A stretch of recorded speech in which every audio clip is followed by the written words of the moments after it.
Ja, herzlich willkommen zu einer neuen Folge History Project. Ich bin heute mal ohne den Alex unterwegs und wir befinden uns in Bastogne, gerade in den Bastogne Barracks, wo ganz viele militärische Fahrzeuge ausgestellt werden, rund um den Zweiten Weltkrieg und um die Ardennenschlacht.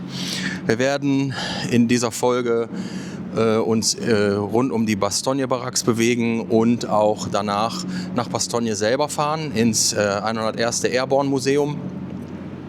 Unter anderem fahren wir auch nach Mannheim. Da gibt es eine große Reenactor-Schlacht in Anlehnung an die Ardennenoffensive. Und seid auf jeden Fall gespannt.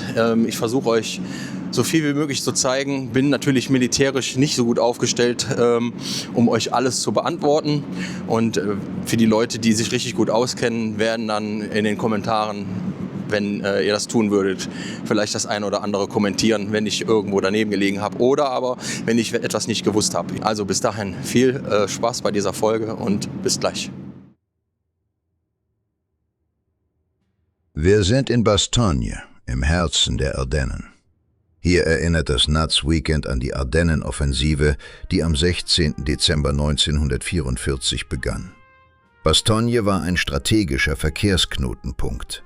Als die Stadt eingeschlossen war, verlangten deutsche Truppen am 22. Dezember die Kapitulation. Der amerikanische Kommandeur Anthony McAuliffe antwortete mit einem einzigen Wort: Nuts. Rund um dieses Wochenende gibt es jedes Jahr auch eine Parade durch die Stadt und es gibt eine Tradition, die direkt an dieses Nuts anknüpft.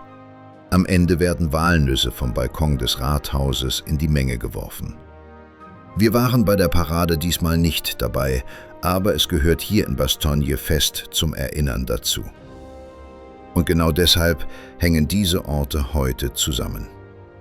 Die Bastogne Barracks, betrieben vom War Heritage Institute, zeigen Fahrzeuge und Technik aus der Zeit und erklären, wie Mechanisierung die Kämpfe geprägt hat. Es geht nicht um Action, es geht darum zu verstehen, was hier passiert ist und warum es bis heute nachwirkt. Denn Geschichte ist nicht weit weg. In Bastogne steht sie buchstäblich an der nächsten Straßenecke.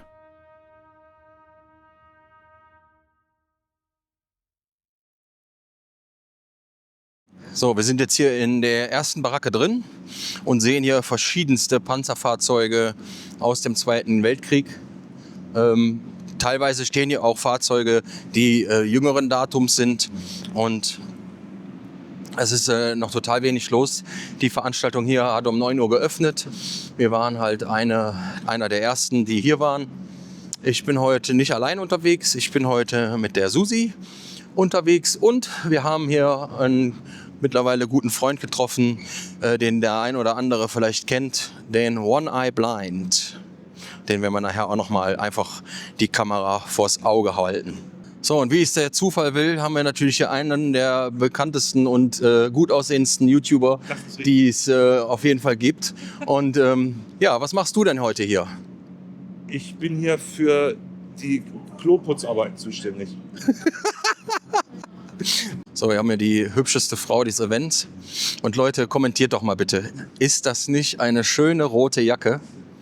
Ja, guck mal hier, das sieht schon verdammt gut aus, ne?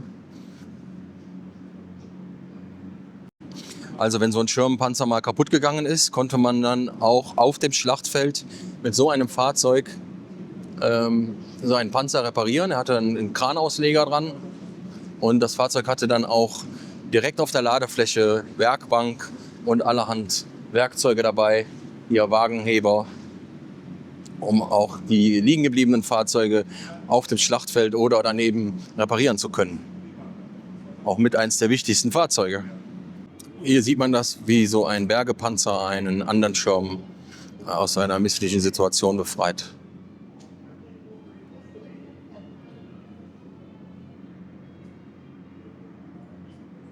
So, hier haben wir tatsächlich einen Schirmpanzer, der auch in der Lage war, ein Radio im Panzer zu führen und war dann halt für Aufklärung da. Jetzt sehen wir hier auch die Funkstation dazu. Hier ganze originale Funker aus dieser Zeit. wenn man überlegt, heutzutage hat man ein Handy und damit kann man dann schon weltweit telefonieren. Mit den Dingern war es dann schon gar nicht mehr so einfach.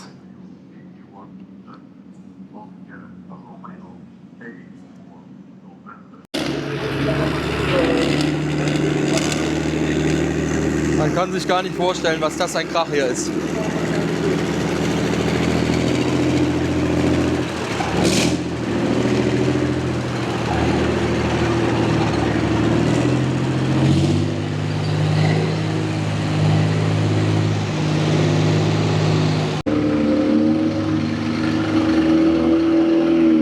Hier haben wir schon den ersten Schirmpanzer.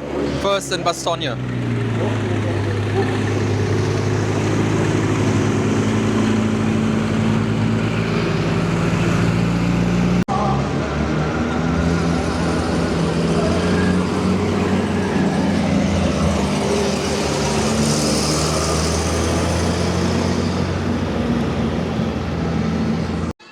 So, jetzt hier mal einen deutschen Jagdpanzer, den haben wir einen Hetzer genannt. Der war wirklich nur dafür da, schnell rein, schnell raus. War ungefähr zwischen 40 und 50 km/h schnell und hatte 7,5 mm Packkanone drauf.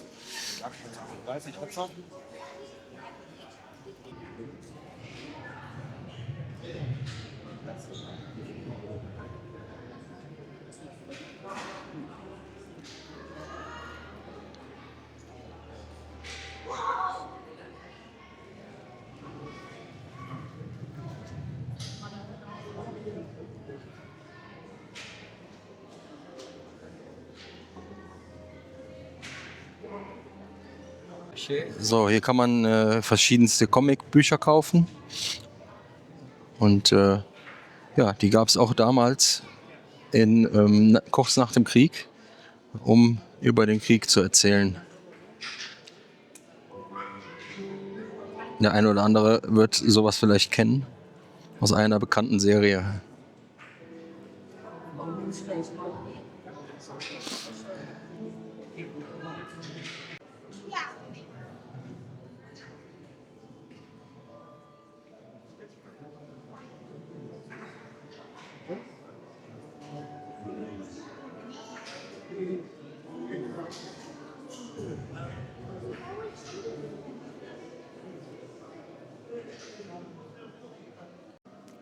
Hier in Bastogne gab es tatsächlich dann auch diesen bekannten Tarnanstrich. Weil es ja im Winter geschneit hat hier, konnte man die Fahrzeuge mit einer speziellen Farbe anstreichen, damit die vom Feind nicht sofort gesehen wurden. Hier hat man tatsächlich die Möglichkeit, sich hinzusetzen und Originalaufnahmen aus dem Krieg zu schauen.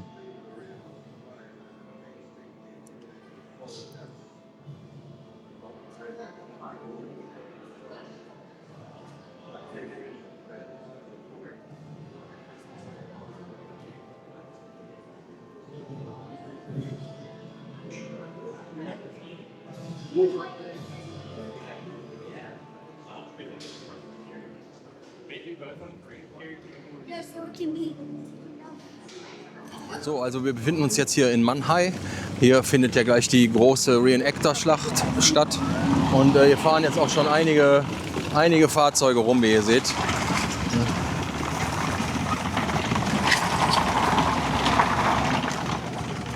Und ja, hier gibt es dann auch so kleine Flohmärkte, wo man verschiedene Sachen kaufen kann. Hier sehen wir wieder den Kollegen Stefan, der sich wieder hier die ein oder andere Granate kaufen will fürs Wohnzimmer. Und Helme, alles Bodenfunde, vermute ich. Nach den Barracks geht es nach Mannheim. Heute ist es ein ruhiger Ort in den Ardennen, doch im Winter 1944 und 1945 wurde hier um Straßen und Kreuzungen gekämpft. Das Museum in Mannheim greift genau diesen Kontext auf. Und dann das Reenactment. Living History ist keine Verherrlichung. Es ist eine Form der Vermittlung. Ausrüstung, Abläufe und Bedingungen werden nachvollziehbar, damit man begreift, was Krieg für Menschen bedeutet. Nicht als Spektakel, sondern als Erinnerung, die man sehen und einordnen kann.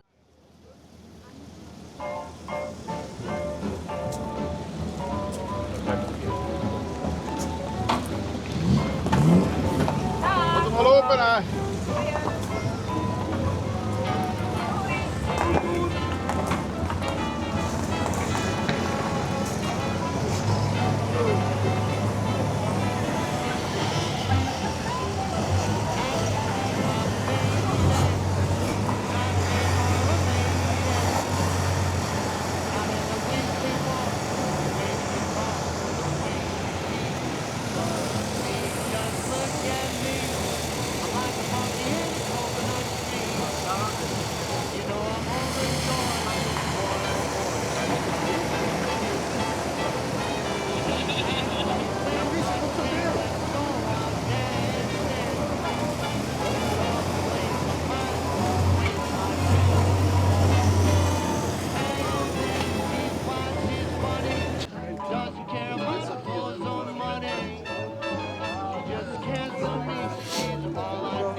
Niklas, va chercher l'équipe du spécifique.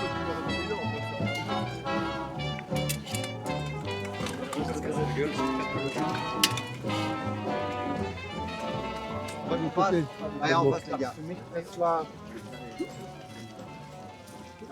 So, was machen Sie falsch? Ausrichten bedeutet, wir richten sich an den vordersten Mann vorne aus. Der vorderste erste Rottenführer Rotte 1 richtet sich an den ersten Zug dran aus. Zweiter Zug berührt euch. Erster Zug, Stillgestand. Kehrt. Kehrt. Ihr gehört dazu. Kehrt. 3 Schritt vortreten, Marsch.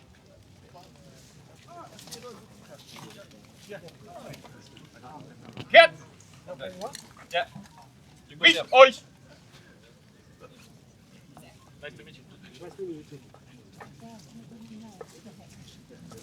Augen gerade. Aus. Holt euch. Adler vollzählig.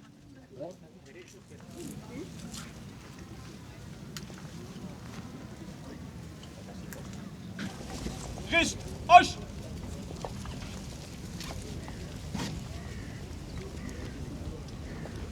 Augen gerade. Aus.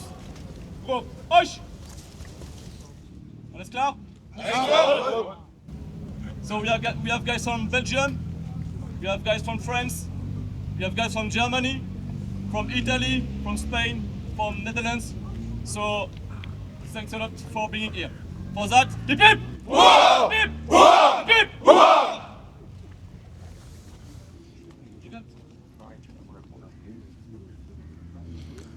Es werden die Truppführer aufgerufen. Die werden jetzt Befehle empfangen und gleich kommen die Obersten hier einmarschiert und werden eine Ansprache halten. Für alles! For all the guys! Hip hip! Hurra! Hip hip! Hurra! Hip hip! Hurra! Hip hip! Hurra!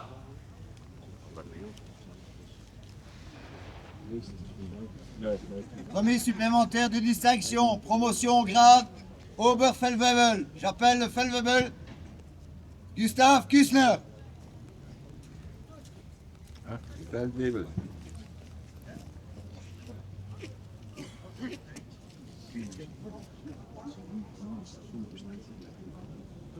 Feldwebel, pour le service rendu. Afteling, Klarung. Promu, grade, Oberfeldwebel.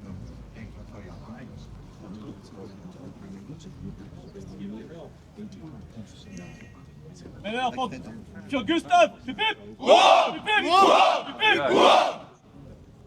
Danke.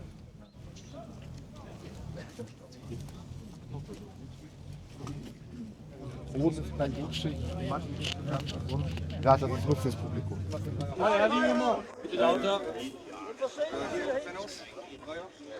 Dann geben es die Kameraden gleich weiter. Ich möchte auch nicht so laut schreien, damit ich morgen noch genug Stimme habe. Stellung, Stillstand. Rechts um. Wir schließen uns jetzt gleich dahinter an.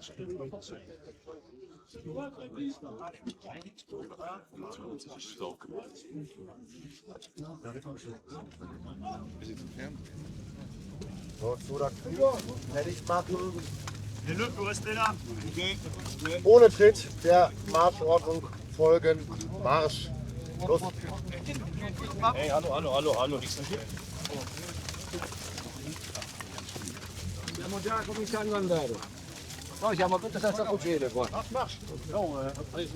Los!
Stick your arm out and move that way. Stick your arm out. Hold this.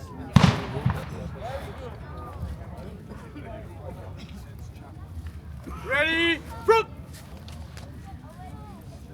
Hold! Arms!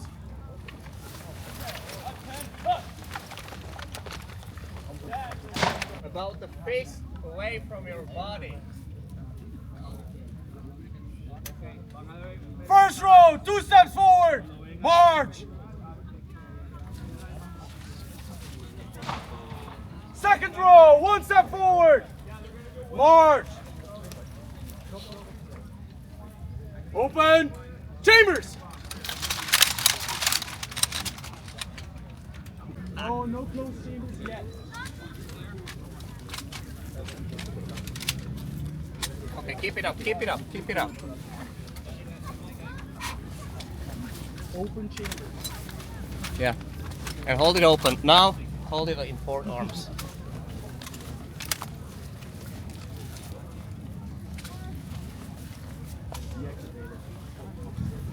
Excellent.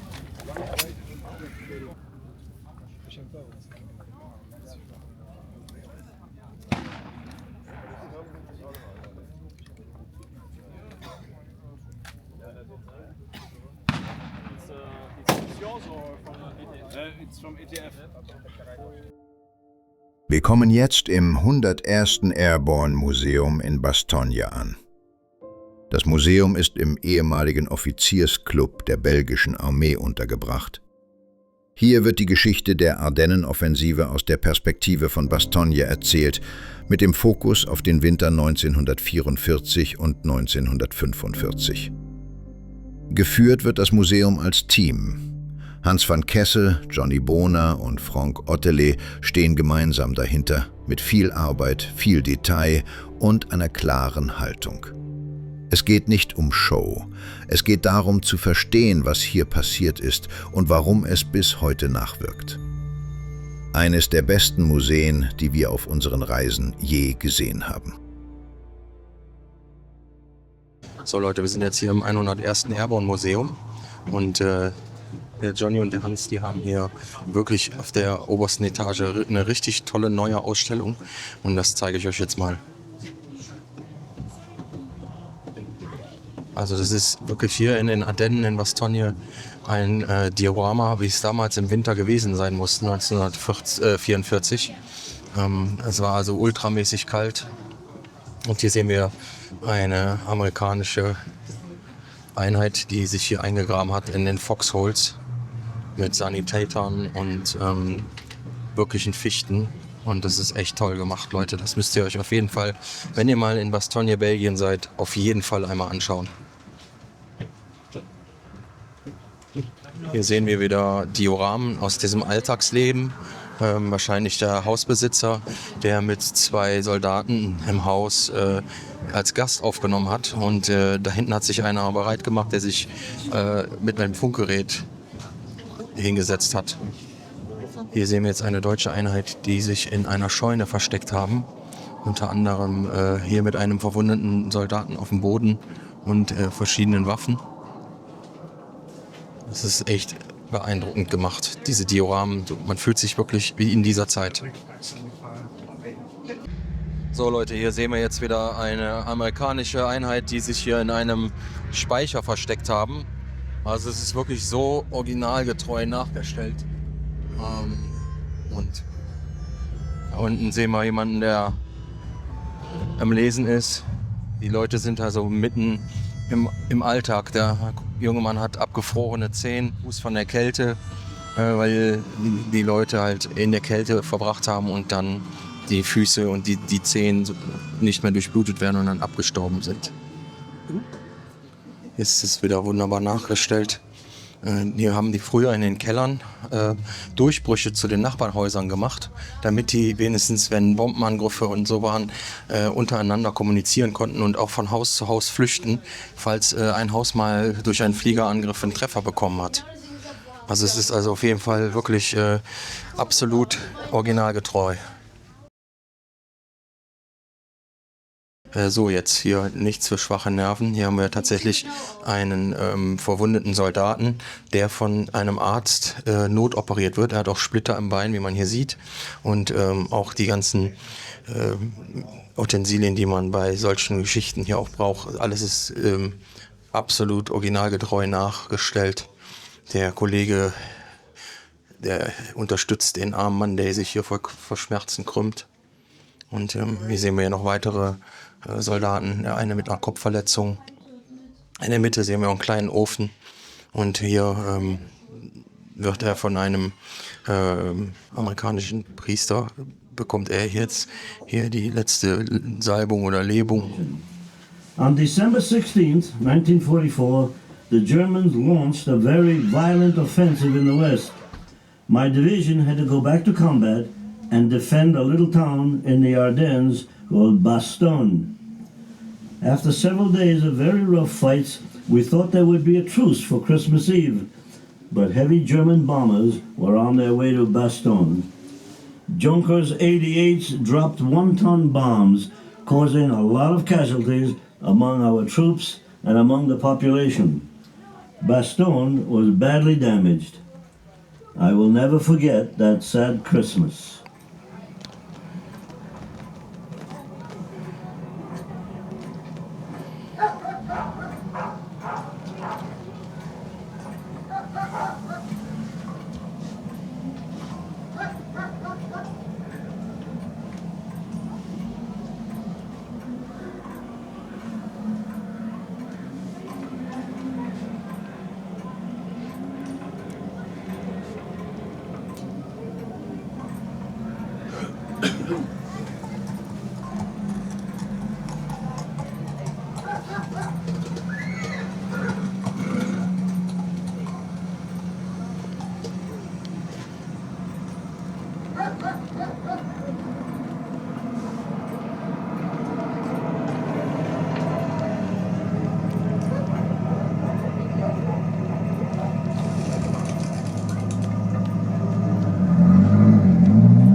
So, hier haben wir ein Diorama, wie in einem Waldstück einer Einheit sitzt, eine amerikanische.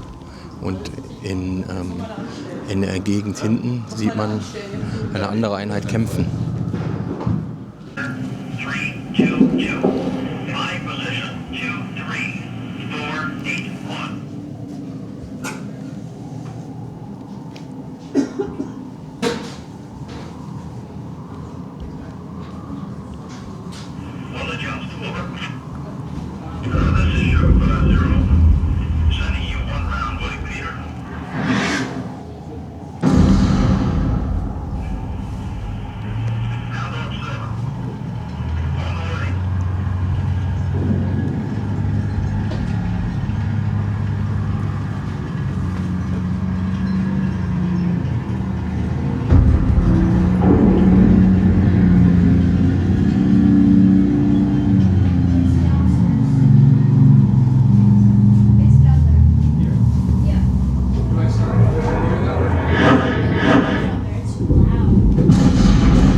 Oh, it's the end. It's the end. The next song. Okay. So, next song. Sorry. No problem. No problem.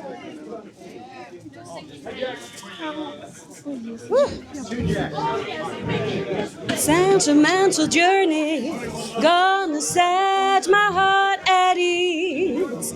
Gonna make a sentimental journey home. I got my bag, I got my reservation. Spend each dime I could afford. Like a child in wild anticipation, long to hear that all aboard. Sentimental journey, gonna set my heart at ease. Gonna make a sentimental journey to renew old memories. Without rehearsing, huh? Without rehearsing. Hey. That's what the old USO girls do, you know?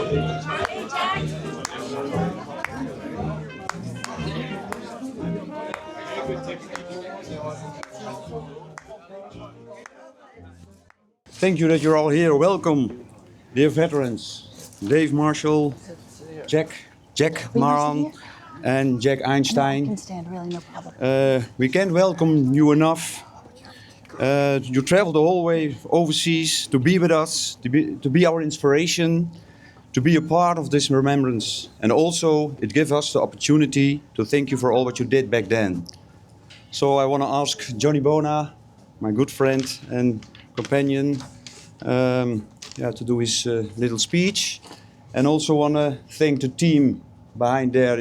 What you see around is Frank, that tall guy in the back. And that little lady behind the desk, it's the heart of the team. Yeah. Yes. Yeah, the two crazy. And they're the two crazy ones. I was looking for you guys. Evan and Greg. Monsieur l'ambassadeur, mesdames et messieurs, ce texte sera d'abord en français. Le devoir de mémoire. Chaque jour, nous avons le bonheur de savourer un présent qui est inestimable, que les anciens nous ont confié. Ce présent est un précieux héritage qui s'appelle liberté. Il a été gagné au prix du sang versé, tant de sang versé. Good morning, everyone. My name is Gemma McGowan. I'm the chapter president of the Association United States Army in Wiesbaden, Germany. And I'm going to read the English version of Commander Johnny Bona's speech you just heard. The duty to remember. Every day we have the pleasure of savoring a priceless gift that our elders have entrusted to us. This gift is a precious heritage called freedom. It was won at the cost of so much bloodshed. Although priceless, this heritage remains fragile, and the best way to preserve it is to be worthy, respectful, and proud of it by fulfilling our duty to remember. Let us never forget the sacrifice of so many people on the altar of peace. All have given, and some have given all. Let's not make the mistake of forgetting the past, because anyone who forgets is condemned to relive it and make the same mistakes. To cut ourselves off from the past is to cut ourselves off from our roots and gradually lose our identity.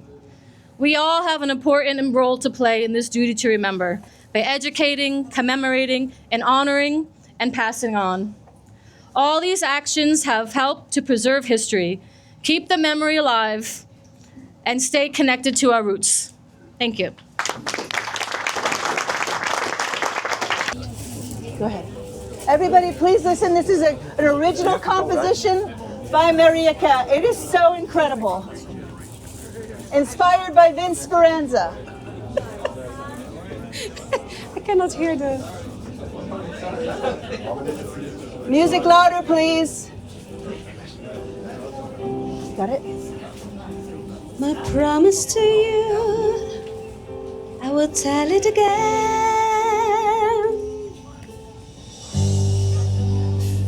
Nothing compares to death who freely gave all they could give. They died on foreign land. My promise to you, I will make it happen. I will tell it again. Freedom is not for free. Please tell them that. Please never again. Freedom is not for free. Freedom is not for free. Please tell them that. Please never again. Freedom is not for free. Let's honor all they sacrificed for freedom. Freedom. Freedom is not for free. Please tell them that. Please never again. Freedom is not for free. We'll never forget the glorious death we really gave all they could give. They died for freedom, so never forget. We tell it again and again and again. Freedom is not for free. Please tell them that. Please never again. Freedom is not for free. Freedom is not for free. Please, please, please tell them that. Please never again. Freedom is not for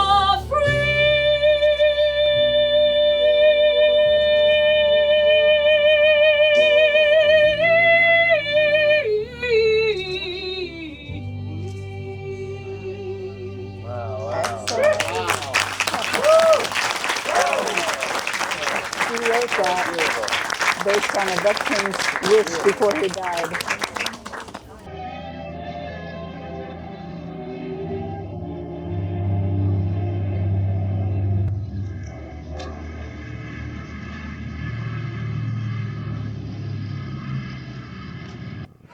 So, also das war's mit der Folge. Ich hoffe, ihr hattet Spaß und schaltet beim nächsten Mal auch wieder ein. Abonnieren, liken und kommentieren. Vielen Dank. Bis dahin. Ciao. Am Ende bleibt für uns vor allem eins hängen. Bastogne ist kein Ort, den man einfach besucht. Bastogne ist ein Ort, der erinnert. Und er zeigt, was es kostet, wenn die Welt kippt. Wir hatten hier außerdem Begegnungen, die man nicht planen kann. Wir haben Jack Einstein, Jack Moran und David Marshall getroffen. Auch Helen Patton, die Enkeltochter von General S. Patton. Wenn Zeitzeugen vor dir stehen, wird Geschichte plötzlich leise. Dann geht es nicht mehr um Ausrüstung oder Szenen, sondern um Menschen. Und genau deshalb sind wir hier. Damit diese Geschichten bleiben, wenn die Stimmen weniger werden. Frieden ist nicht umsonst. Und wenn wir vergessen, was Bastogne bedeutet, steigt das Risiko, dass wir dieselben Fehler wiederholen. Denkt bitte immer daran.